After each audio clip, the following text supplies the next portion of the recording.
আসসালামু আলাইকুম। ওয়ালাইকুম আসসালাম। আজকে আপনারে পাইছি এই মাঝে 4 মাস ধরে আপনি কিস্তি দিন না। টাকা দেখেন, টাকা দেখেন। শ্বশুরে যৌতুক দিব বিদায়, আমি কিস্তি উঠে বিয়ে আছি, কারণ শ্বশুরে টাকা দিতেছে না, কিস্তিও আমি আপনার দিতে পারতাছি না। যান যান শ্বশুর বাড়ি যান, কিস্তি নিয়ে এখন আমার কি। কিস্তি না নিয়ে তো অফিসে যান যাব না। জানা গেছে আপনি শ্বশুর বাড়ি কিস্তি নিয়ে কভালে কি কিস্তি আছে না কভালে গুতাই আছে আল্লাহ বাবুদি জানে। যাই দেখি দেখা যায় কি হয়। এই চাকরি মাসে করে জীবন শেষ একবারে।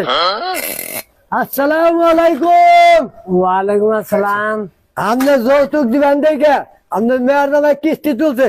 আপনার যৌতুক দেন না, আপনার মেয়ের নামে কিস্তি দেয় না। এই কিস্তি আপনি দেন। কিস্তি নিবেন আপনি দেউন।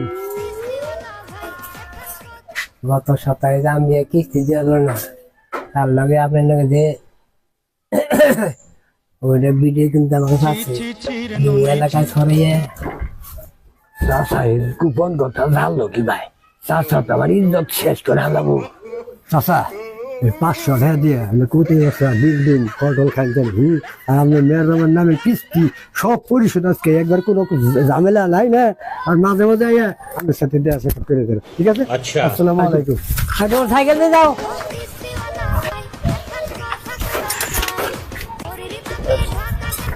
আরে কিভাবে নিয়ন্ত্রণে আনতে হয় ওইটা আমার ঠিকই জানা আছে।